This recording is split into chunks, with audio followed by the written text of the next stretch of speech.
Hi guys, welcome back to the channel, and in this video we will review the show record and life of Grand Champion Shady Lady, so get your popcorn popped, roll up a swisher, kick back, and enjoy the video. Before we begin our review on Grand Champion Shady Lady, let's talk just a little about the one they call the Rebel. Let's talk about the Rebel long before the troubles came about that tarnished the fraternity and tainted his own legacy. To those who actually knew him, you could say he was a true dog man at the height of his game. It has been said, and rightfully so, that Ricky Jones, the Rebel, owned some of the best dogs in the world. In his time, if the Rebel was not competing one of the best dogs in the world, he was standing 16 feet across from one. He was a man dedicated to his dogs and a firm believer in the Eli strain of dogs. You could not convince him that any other bloodline was better, but you were always more than welcome to try, in the box. During the development of his reputation and his own legacy, Ricky Jones owned such great dogs as Grand Champion Spooky, Grand Champion Samson, Grand Champion Sandman, Grand Champion Outlaw, Champion Stefano, Champion Cleopatra, Champion Penny, Champion Bubba, Champion Turtle, and even bought Mountain Man's Champion Homer to further enhance his yard.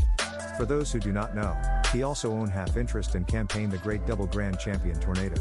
He owned and campaigned many other great dogs, far too numerous to mention them all. In the year of 1988 alone, the Rebel campaigned 24 dogs. He lost 5 of those 24 and won 19. Who can forget the classic battle between the two Grand Champions of Rebel Kennels, Grand Champion Sandman and STP's Grand Champion Buck? I wonder how many fanciers of today would even take a chance on bringing out their own champions or Grand Champions for a defending title match. Any modern day fancier would be well served to compare the record of the Rebel to anyone during the same time period. In fact, compare it to anyone, from any time period, and see how it stacks up. Ricky Jones was noted for having, for lack of a better description, a split personality. On one side he was a great, fiercely loyal friend. However, once he stepped inside that box with his dog, well, he became a fierce and formidable opponent. There were many that described his actions as unsportsmanlike conduct. The Rebel did not see it that way at all. He stated that a man and his dog were a team and had to work as one. While his dog did what they could do to discourage their own opponent, Ricky Jones felt that it was his responsibility to do all he could do within the rules to discourage the other handler.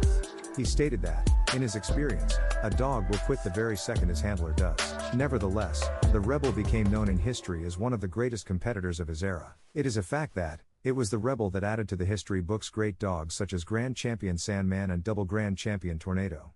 Many stories have been told and written about these two great dogs, but none to my knowledge has ever been told or written about the great female that holds her own records in history. That female is none other than Rebel Kennels Grand Champion Shady Lady.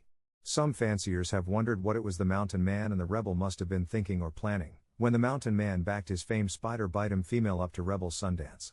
They stated, whatever it was history in the making. Well, here is exactly the way it came about. A fancier by the name of Young had purchased Sundance directly from Mamie Lapazzi, the wife of the deceased J.R. Lapazzi. Sundance was an outstanding dog and the Mountain Man had already seen him in action a couple of different times. The Mountain Man stated that, without exception, Sundance was one of the most devastating stifled dogs he had ever witnessed. He liked the dog so much that he planned to buy him for himself. He told Ricky Jones about this great dog and worked out a deal with the Rebel to go buy the dog for him and either bring it to him or arrange to have it brought to him.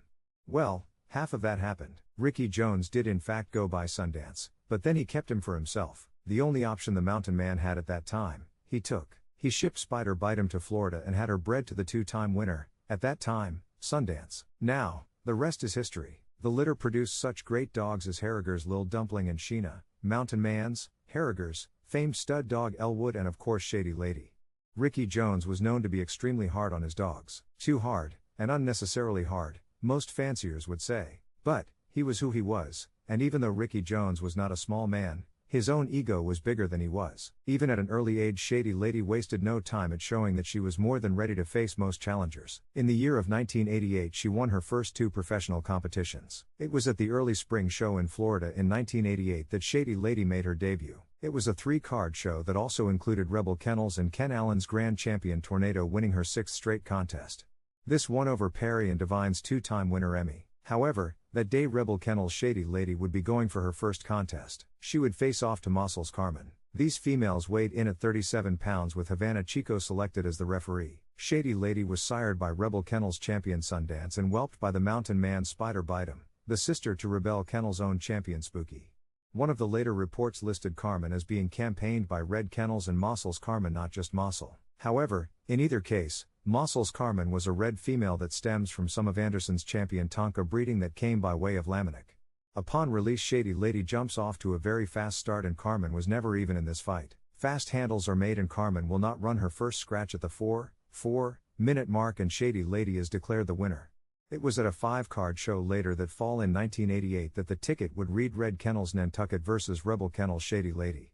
The females weighed in at 37.5 pounds and the Tennessean was selected to referee this contest. Nantucket was a nice-looking buckskin, said to be sired by Little Jeep X Kate, whelped by a kingfish-bred female. Evidently Red Kennels did not take their 4-minute loss with Mossel's Carmen very well. As recorded, this one did last longer. Once again, upon release Shady Lady comes out hard and fast. Nantucket leave the pit at the 11-minute mark and Shady Lady is declared the winner of her second professional contest. This was the same show that Rebel Kennels Samson and his littermate sister Dolly both won Best of Show awards. Samson Best of Show, Dolly Best Female. By the end of 1988 word had spread far and wide about this hard-mouthed female by the name of Shady Lady. Most fanciers thought that was all she was, a hard-mouthed female. By this time, there were a lot of fanciers determined to stop her. It was at the Palmetto Show in the spring of 1989 that the ticket would now read Rebel Kennels and B&B Shady Lady facing off to Gilbert and Bert Belita. Havana Danny was selected to be the referee for this contest, as the females weighed in at 37 pounds. Bert is handling Belita. Belita is sired by Kong and nothing has ever stayed with her more than 18 minutes. Upon release Belita comes out hard and shows that she can bite. She almost immediately hits a bleeder on Shady Lady. In spite of a very bad bleeder, Shady Lady stays all over Belita and proves that she has a bite of her own.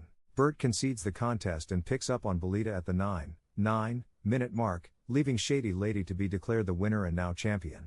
Out of a 3-card show, Rebel Kennels Shady Lady was voted best in show. Rebels CH Sundance Rom. Mountain Man Spider Bite 'em Poor. At the Mountain Show in 1989 Shady Lady would come out again. The word was out that she had won 3 matches, but all of them in very short order. This time she would face Reynolds Red. Shady Lady came in at a lower than usual weight, as these females now weighted in at 36.5 pounds. Any seasoned dog man can tell you what a difference a half a pound can make, even in a good dog. The Tennessean was once again the referee. Reynolds Red was sired by Pat Patrick's Copperhead. Upon the command to pit, Shady Lady came out so fast and hard herself, that she never even gave Red a chance to close her mouth. Bulldozing over Red, Red turns and is on her way out at the 7-minute mark and Shady Lady is declared the winner of her 4th contest. Rebel Kennels Shady Lady was voted best female of show. It was at the 7-card Southern Fall Show of 1989 that Shady Lady, now a 4-time winner, looking for her grand champion, would have to face Mooney's Ginger 2. Mooney's Ginger 2 is a black and white female sired by Holland's Pee Wee and whelped by Holland's Ginger. These females weighed in at 37.5 pounds and Dee Miller was selected as the referee for this contest. Upon release Shady Lady came out in her usual hard fast fashion and went straight to work. Shady Lady shot into the stifle and Ginger 2 never even had a chance to get started. She had no chance at all in this contest. Ginger 2 is picked up at the 8-minute mark and Dee Miller declares Shady Lady the winner and now grand champion. Once again, out of a 7-card show, Shady Lady was voted best female of show. That night Shady Lady was awarded her grand championship title. She had won all 5 professional contracted fight in a combined time of only 39 minutes. Her longest contest won only 11 minutes and out of all 5 contests, she was voted best of show 3 different times. Surely that was a record and truly history was made that night. Not so many fanciers were so anxious to rush out and try and stop her after that. After the Rebel experienced his own problems, and all the trouble that followed after that, the fancier known as Bulldog P ended up with quite a few of the dogs that belonged to the Rebel. Grand Champion Shady Lady was one of them. The legacy of Grand Champion Shady Lady lives on, as she produced a lot of great dogs for the fraternity. Bulldog P later sold Grand Champion Shady Lady at an old age to Roadblock Kennels, where she passed away and a legend passed into history.